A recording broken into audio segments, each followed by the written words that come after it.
Hey everybody, how you doing? Bob Chick along with Sugar Sean Ray back with another edition of the Voice of Bodybuilding. Sean, lots going on this week. I just got back from Las Vegas. Sat down with our old friend Jay Cutler and manager Matt for the Cutler Cast. I know you were on there. What a great segment and what great feedback from the fans. Yeah, I did that Cutler cast about a year ago. At the time, I had the longest running time for a sit down interview. I think you surpassed me. So, no, no surprise there. The two biggest mouths in bodybuilding took up the most amount of time. But hey, listen, together we've got over. This is kind of weird to even say, but collectively, we have over 80 years in the business. Yeah, I mean, we've been around for a hot minute, correct? Yes. Well, big shout out to manager Matt. He did a great job on all the details of putting it together, and they did some good homework too. They had some great questions. We talked about a whole variety of type of different segments when it comes to bodybuilding and the history of and my history and all that stuff. So we are 1 week away from the ASC, my friend, the opening season. I got a show and tell with you right now. There we go. There he goes. Look at this.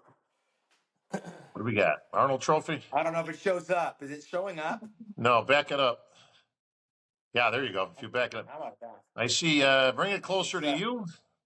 it's a magic act. Yeah, there you go. Oh, there you go. Yeah, It's the got my light. light in there. I see you and Arnold. When was that from, bro? Well, what it is 1990. So how far back is that? 90? Let's see. 2000, 2010, 2020. 35. 35 years. 1990, the second annual, the very first drug test at Arnold Classic. I still have the photograph because I no longer have the trophy, but the memories are as fresh as they were then. They are now, and I'm excited because I've never missed the Arnold Classic, as you know, and this really officially kicks off the 25 season. So I'm excited. Well, this one's certainly not going to disappoint as the lineup looks strong. The guys are looking good. We're starting to see the last minute videos. It's amazing as the guys get closer how the clothes start coming off a little more and they start getting a little more liberal with their progress and their gains and what they're bringing to the game. Well, listen, at the end of the day, on paper, everything looks great, but you only have to look good one day of the year. And right now, we have to say that for Samson and Derek, those two have the most to gain and to lose, I imagine. Well, we'll try It, to it, we'll try to kick out another edition before we leave, but we are literally 1 week away. yeah. And we can put our picks together, of course, and Sean and Bob Stradamus, and of course, we may not always be right, but we're never wrong, Never bro. wrong. 100%, baby. So, our first segment today, brought to you by our good friends from Panada, best equipment in the business, and we will be at the Arnold this year for the first time in Ohio. So I can't Yeah, wait to see exciting. all the boys and Eduardo and Awesome from Pro Fit. He'll be there, kind of sporting the colors today from Pro Fit. Yeah. Um, but I want to start the segment off this week, Sean, with the curious case of Sam Sulek. Yes. This kid's a phenomenon. I mean, I haven't seen popularity like this for a guy who literally just stepped on stage for the first time in his career, maybe ever. Maybe this is just one of those things these days with social media. I mean, he hit the ground running with chronicling his drug use, his crazy dieting techniques, and he's basically a gym rat and caught fire, and he's got a huge following, and he finally decided to compete. So all we saw this week is Sam Sulek and him competing. Yeah, I mean, listen, we're living in a different day and age. And again, we sound like old men when we say, We what's are all the old men. fuss? What's all the fuss? I mean, we come from a different era. I was watching what was that big tall guy that played on the Minnesota Timberwolves and he went over to Boston? Kevin Garnett. Kevin Garnett, yeah.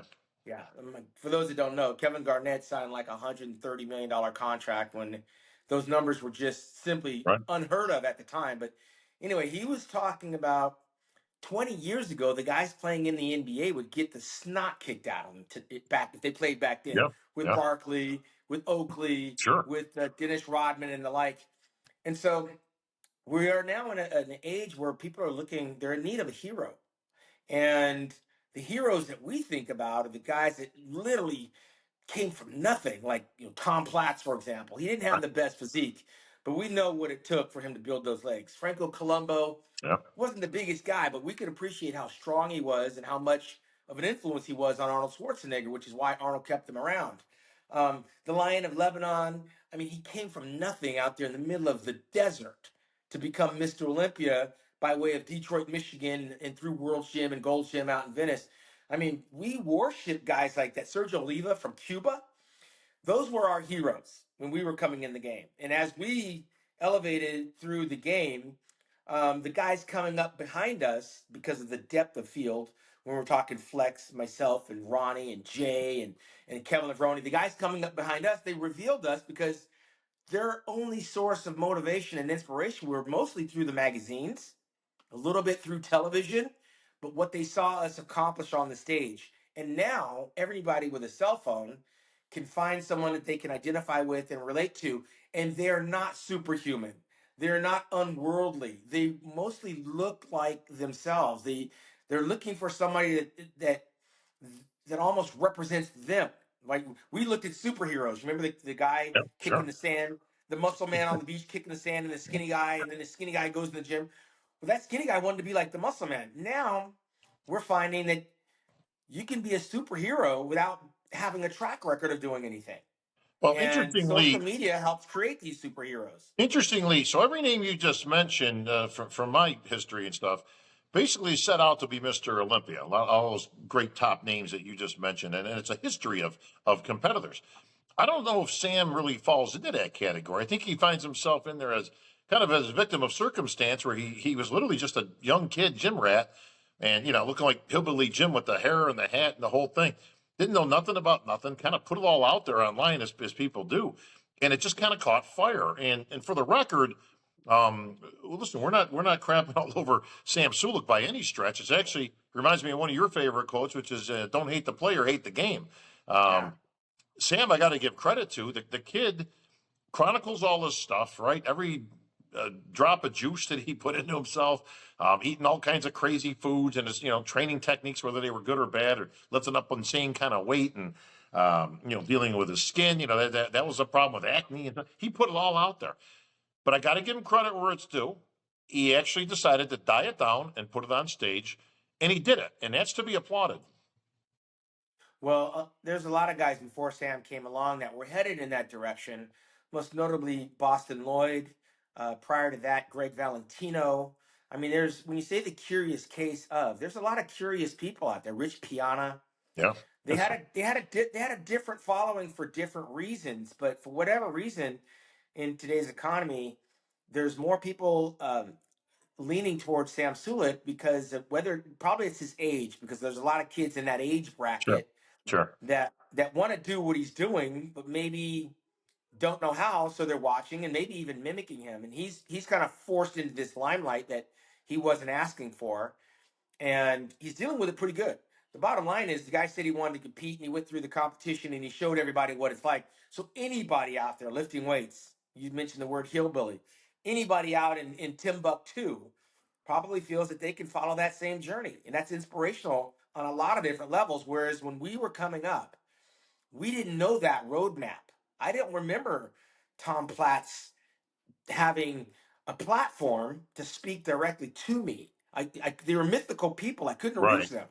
I couldn't reach Samir Banu in '83 when I started bodybuilding, and he sat on top of Mount Olympus. He was untouchable and he was unworldly. And the pictures that we saw from him were professional photographs. Now we're able to see these guys raw, at home, with all the blemishes and pimples and everything else that comes with adolescence and maturity, from being fat to being in shape. And people polarize towards that because it's more real to them. Like I can do what Sam does. He's not a superhuman guy. He's not unworldly. I can do that. And I think it sucks people in. And then Sam gets all the support and reaps the benefits of it. So it's not his fault, but he's also not the guy from our area that our era that we would be looking at going, oh my God, I want to be like that. Well, I'll tell you one thing he did do. He got on stage. Believe it was one of Tamer's shows in California, um, or Vegas. I can't remember. I think it was Vegas, Vegas. actually. He was in. Yeah. He won his class and the overall. Good for him in classic. I think that I don't think that was originally his. I think he was going to go into open, but either way, listen, bodybuilding is bodybuilding. But Yeah. he qualified for the Arnold, which was his goal, and now he's going to be at the Arnold Classic. And people are wondering and speculating, can he get a pro card? Now, from the video you Yes, saw, Bob. right? Yes. He, So- who can't get a pro card is probably the question. right. Um, That's right. this guy is doing exactly what he envisioned for himself, and winning is the best motivation, the best sense of accomplishment and confidence. So he will have learned a lot in a week's time. Like I did. I got second in my first competition. I didn't win it, but then a week later I corrected a lot of small mistakes. He's gonna grow by leaps and bounds in terms of confidence. Now, don't be surprised if he's the last man standing for a lot of different reasons. I mean, we cannot ignore the popularity of this kid. People, the judges know him. People that don't bodybuild know him, and there's people that just follow him online that are curious. So that helps. That helps him going into the show. How can it not? If you're the reigning Mr. Olympia going into the Arnold Classic, that helps you a little bit. They're not. Well, You're not going to be hard to find. Sam will not be hard to find on that stage. So I mean, he's going to get a better look than some of the guys that don't have that notoriety. Well, one thing I did want to speculate on is the actual physique. Yes, he's popular. The kid's got him coming and going. He's making money hand over fist, and that's great. This is going to be a little tougher competition at the Arnold. At least it should be, because you do have a pro card that people are going for.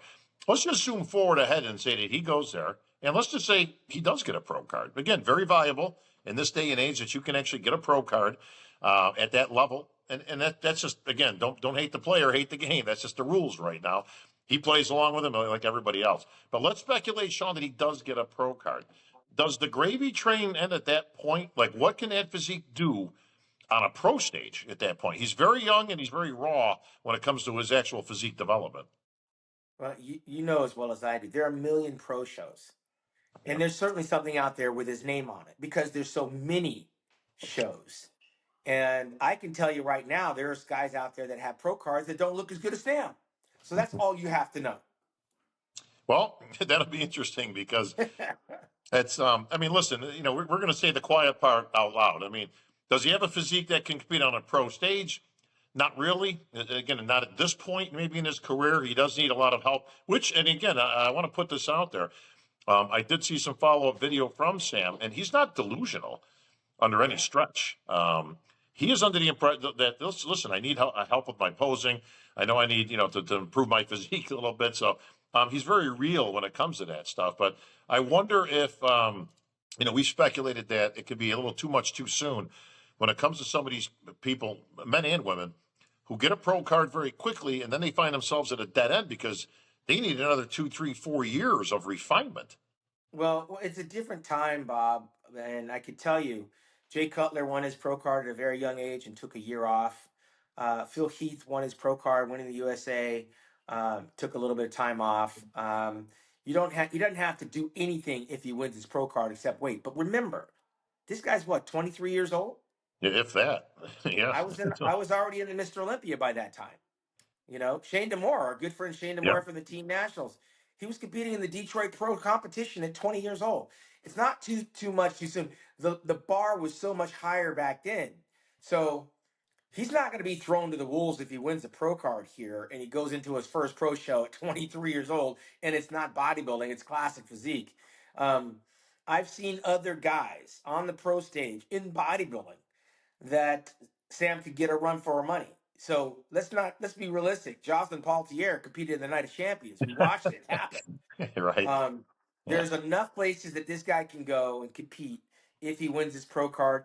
If I was a betting man, I wouldn't be so far fetched to feel out of place putting a bet that he wins his pro card in Columbus, Ohio. What's good for Sam is good for us. It's good for the sport, like good for the visibility. Now that being said, even though he's a newbie competing, he's been lifting weights for a minute. He's got a base. He's got a Yeah. foundation.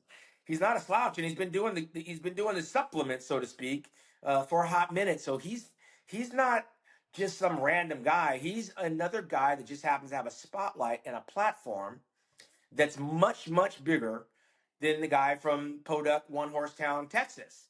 So Sam gets the pro card. Who's upset? I've been to shows, I've emceed shows where there are guys that can't hold a candle to Sam's physique that are out there winning competitions. Now, Are we pointing fingers? Are we pointing blame? You can only beat who stands next to you on stage.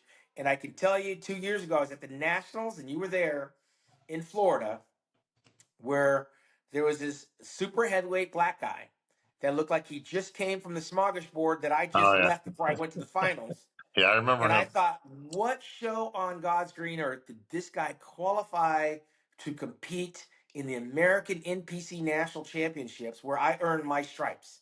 And I had a long list of guys that came in with state titles, regional titles, and everything else in 1987. And here we had Fat Album. I don't know how he had the money to pay for an entry fee, because that's all he required. That's all that was necessary. So can Sam win? 100%. I've seen it done before. The NPC, I think, opened that door on accident and let a few guys in that probably shouldn't. The criteria should be harder than that. I do believe they've changed that since, because like that guy, I don't know his name. We both saw him. The guy was I'm gonna find the picture the, and the guy post it, was the guy was 70 pounds overweight. Okay, just to at be least nice. Okay, minimum. he had no business being on that stage, but He probably came was. from somewhere, like you say, podunk nowhere, and he was the only one in the super heavyweight, so therefore he qualified. I do believe they have changed that rule now, where you need a minimum of people in there, which you should. You should have to beat somebody, right? You can't go in by default on a win, quote, standing against nobody, and that would ensure that we don't see that again. But we're going to wish Sam the best. Listen, we're you got two fans here, Sam. We're rooting you on all the way. We're going to see you in Columbus. I hope the kid gets his pro card, and good for him, Sean. But switching gears, and this next segment's going to be brought to you by our good friends at Mutant, Sean. Guess what? We will be at the Mutant booth over the Arnold weekend, and we're going to have some lives, some VOB lives, and of course we'll be there with the boys, Dusty and Ron, and Jim McMahon and the crew, and Yeah, we got some Fez. superstars. Oh, Sean's got some stuff to Yeah. show. Can't is it Ah, there it pixelated? is, bro. Yeah, this is gonna be a fan giveaway. ISO, One sir. lucky Yeah, fan. listen, Mutant gives away a lot of good stuff at that booth. If you can hold 2 bags of protein on your to your sides for 20 minutes. But that said, we are looking forward to that, of course, and visiting with all the fans. We're going to do some live, so you guys can be right there asking some Q&A and giving back to the Our sport. guests. Mhm. Remember, we got a couple of verbals from some guys. We got 1990 Arnold Classic champion Mike. Ashley says if he makes it there, he'll be there. 95 champion Mike Francois, local guy out there, Columbus area. He says he'll be dropping by. Victor Martinez, the Oh, original 1989 champion in the form of the Dragon Slayer, Rich Gaspari, has said he'll do it. And Vince the Prince Taylor from 1992, if he makes it to Columbus, will be wow. stopping in for an interview as well. We'll try to track down Branch Warren, of course, Kai Greene, and a few other guys while we're there, Dexter Jackson and the like.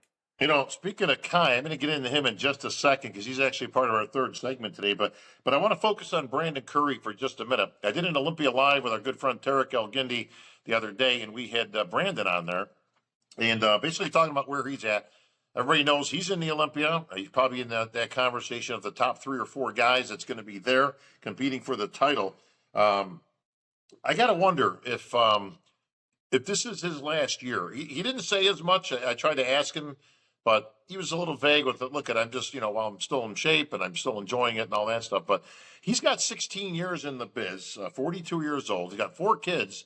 We're all getting older, and, we know how that goes, that ours are off to college now. Do you think this is his last year, or should it be his last year, in your opinion? Well, again, as long as he's never stopped, as long as he's healthy, there's plenty of opportunities out there to choose shows. Of course, I said it last year. He should be going into the Masters Olympia. That title Which, has which his he name on it. mentioned. He mentioned it. Yeah, no, it was good. It was good to hear him say it. I mean, I said it first, but to contemplate based on how he does in Columbus, Ohio, makes no sense. I mean, it should be on his calendar no matter what. I know he's talking about the weekends and the kids and all that, but he's a professional. Put it on the calendar. Put it down as one of those things that you have to do. It's business. Go to Japan and line up. Look, it may not be a walk in the park. We don't know who else is going to show up there. I think maybe William Bonek would be smart for him to go there, Very but he'd possible. he'd be Yeah. going. Yeah, he'd be going there to compete against guys he's capable of beating. Coming here to the Arnold, trying to predicate how he does at the Arnold will determine whether he goes to the Masters Olympia. I think it's foolish. I think the Masters Olympia is on the calendar. It's a must go to contest. It's another title. Only him and Dexter Jackson would share the honor of winning the Open and the Masters. Should he win? It's not a guarantee that he wins because we don't know who else will go. But it doesn't matter what happens in Ohio. He should wind up at the Masters Olympia, get that title. And me personally, I don't know if Las Vegas would be in the cards at 42 years old, especially coming off of a victory. Should he win the Masters Olympia? There's no reason to go to Las Vegas, I don't think. Well, he didn't rule out other shows also throughout the year, and it might be like just one of those, Kareem Abdul-Jabbar style, hit a bunch and do the tour and, He collect some should. nice accolades along the way. He should. He Could should look certainly see him in, if he's gonna go to Tokyo, if he's gonna go to Japan yeah. for the Masters Olympia, he should take his butt out there to Dubai. No question. The prize Well, money's too listen, big. he's got a new coach, okay, and he's got a new protocol that he's using. So he pretty much said, in some uncharted waters, we're going to try some different things because I got a different coach, and that's cool. And I think that's smart at this stage of the career because he can still bring a formidable physique. And like you said, depending on what goes on at the Arnold, I mean, I can see him easily being in third place or somewhere thereof because he does have Samson, Derek, and Jacked that are all going to be there also. Now, he has beaten Jack, so he could go as high as third. I think he's going to be fighting for that fourth, fifth position. But can't rule out Pittsburgh. And if you're going to do Pittsburgh, New York is a week later. So you got those two shows that contend with. And like you said, then you've got Dubai, you've got FIBO, you've got some shows around the world here. To me, a perfect scenario is no matter what he does, is that he concludes on the Olympia stage at some point. Because to me, that's the fitting place to go. You can't beat on the Olympia stage in front of a standing ovation of all your fans. Well, I said if he wins the Masters Olympia, the Olympia stage should not be it would be off the table for me. The Olympia stage is going to be chock full of guys that are Yes. going to take him to the cleaners. Um, and if he shows up like he did when he got fourth place in Orlando, that fourth place would look like eighth place. And then, that's I don't what is there to be had getting eighth or ninth at the Olympia for a reigning Masters Olympia winner? Should he win? If he wins the Masters Olympia, there's no better place to go out than there on stage in victory, because in Las Vegas, it's not going to be the same lineup. Very true. And I can see that going either way. Like you say, few people can write their ticket off the stage on a win. Very difficult to do in the sport. Doesn't happen a lot, but he could do it there. Or, like I say, you do have the Olympia, but like you say, he's kind of hanging on by fingernails into that top 10. And the one thing I don't like to see is I don't like to see former Mr. Olympia champions. Dexter hung on in the ninth, went out very stylish, and that was cool. But you don't want to see a guy out of the top 10, but he's kind of right there in that 8th, 9th, 10th spot. Yeah, a lot to consider. And his kids are getting older. I think one of them got accepted to college. It's during the football season. I mean, there's a lot of other things that could take his focus off of being at his absolute best at the advanced age of 42, 43 years old. I'd be focused, all eyes for me, if I'm Brandon, is to get through next weekend and then concentrate on becoming Masters Olympia, because that's history. It sure is. Well, speaking of history, we're in some strange times right now, Sean, in this next segment, brought to us by our good friend Mac at Egg Whites International. Big shout out to Mac. Bro, eggs are gold these days, right? I mean, for some odd reason, this has become the thing to have, but either buying your own chickens or whatnot. But, in all seriousness, for all the people out there going crazy about buying an egg, get egg whites in gallon jugs. That's what we do. I mean, the days of cracking eggs, for the 20 minutes in the morning. For the birds. Bro, Max sends me every month, I get a case of 4 gallons of egg whites. And listen, I buy 1 dozen, right? Because I like to add a yolk in there just for a little bit of healthy fats in the morning. So crack a yolk or 2 in there if that's what you want. But listen, egg whites are all the rage for protein. They always have been. Nature's best protein. But, for these people bitching about egg prices, listen, give Mac a call at Egg Whites International, okay? Tell them Bob and Sean sent you, and get yourself some damn egg whites in a gallon jug. But Absolutely. This segment, I want to talk about Kai Greene. So our old buddy, the Predator, has reemerged, and he put out a video the other day. This is going to shock you, bro, but it's a little vague. Of course. Well, I don't expect anything less. Go ahead. Right? And but he's kind of indicating a comeback right now. A few things to be considered. Number one, and I quote, he said, "Don't call it a comeback." And I'm like, well, I'm not. He also said, "I never retired." Now he's the What does that mean? quintessential boy who cried wolf. Okay, Yeah. no, he never did retire. He never said I officially retired. Neither No, did I. he just quit. Yeah. Neither did I, Bob. To be perfectly honest, Listen, I you never can't made find the any. quote. I never made any formal announcements of retiring, so I guess I just taking a No, big break. and well, and who cares? I mean, it's a word, and of course, he never said that because he was working with multiple companies and making multiple appearances, and still is. And Kai has done amazing in retirement, Yeah, because that's exactly what it is. If you're not competing, you're retired. Um, that being said, put it in writing, sign the contract. yeah. I mean, nobody wants to hear about a comeback. Tell us what you're doing. Well, amazingly, and I know this is a huge coincidence, but he just recently signed with a new company. And our old buddy Rico just came out with his own. Rico from NPC Clothing has moved on and started a supplement company, and allegedly he signed Kai Greene. So I find the Yeah. timing a little bit interesting that all of a sudden we're hearing from Kai on a potential comeback. I don't think, maybe I'm in the minority on this, but I don't think there's any possibility. Now, Kai is 50 for the record, okay? 50 years old. I don't see any comebacks to the main stage anytime soon. But could he come back to the Masters O? Is that a possibility at 50? Yeah, that is possible. I saw him guest pose a year ago in Dubai. And look, it's like getting a new job. If your new job required you, Bob, to do a body transformation, would that transformation be any different than if you were getting ready for a bodybuilding contest, which you know all too well? You're very familiar with it. So, depending on what they paid him, depending what the stipulations of his agreement are, I mean, why not get on a stage if you're going to go through this whole body transformation and you're securing your financial future? It's a nice job to have.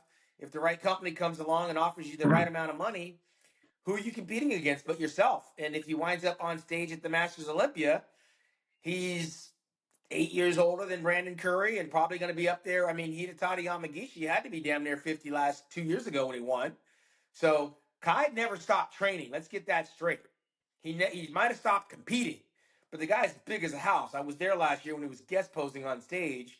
No, he wasn't in great shape. Yes, he had body paint on, but he had everything that every bodybuilder is supposed to have. He had calves, quads, arms. Just wasn't in shape, and nor did he have to be. He was guest performing. If the circumstance changed and your contract is asking you to compete, and the numbers, there's enough zeros after that, why not? He's got nothing to be embarrassed about. I don't think any contract that he would sign would require him to compete. I think maybe he's just doing that to, put a little something out there, get a little interest. And listen, it's getting interest. We're talking about it. Everybody else will cover it, whether you have to interpret what he's saying or not. The guest posing was interesting because you're right. He's big as a house, but that's that weird one where he had the shower curtain on and he had the body paint to match, and it was a little weird and Well, odd. But listen, don't forget, Kevin Levrone was 52 years old in his comeback in 2017, yeah. and we thought he wasn't going to do it. And at that press conference, when the shirt came off, standing next to Cedric McMillan, I was about to eat a whole lot of crow because I thought, "Holy crap!" Yeah, Of well, course, the legs we always say are the first thing to go, and those legs were totally checked out. Kai Greene, on the other hand, in the right category, which would say is Masters, he would fare a whole lot better than Kevin Levrone did when he tried to do the Open.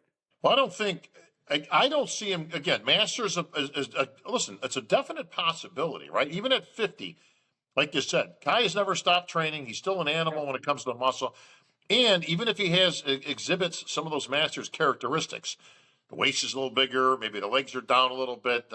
He ain't down too much. Like I say, his upper body's big as a house, and his legs have never been small. If there's anything that he would exhibit a Masters physique, in my opinion, it would be the midsection. Yeah, the And that, stomach. and even at the end of the career, that was getting a little tough to control and engage in between poses, Well, things like that. what has sold me is if he had shown up on that video and George Farah peeked his head into the camera and you got the old band back together and they're going to do Right. they're going to do their thing. He would need somebody like that. Well, I can say this. Again, would not be surprised if he threw his hat in the Masters. The Masters Olympia this year, I believe, is going to take a turn to the quote younger Masters. I see the Brandon Currys and these type of guys. Listen, Bonac, right? You got some Olympians still. I'm talking current Olympians, right? Whether you're eighth, ninth, tenth, you listen. You're still top 10 in the world who are now eligible for that Masters Olympia title, and I think that would look real nice on some of their mantles. So I think this year you're going to see a marked increase of the type of physique and current Olympians competing in that show. Agreed, because they're already going to be getting ready for something.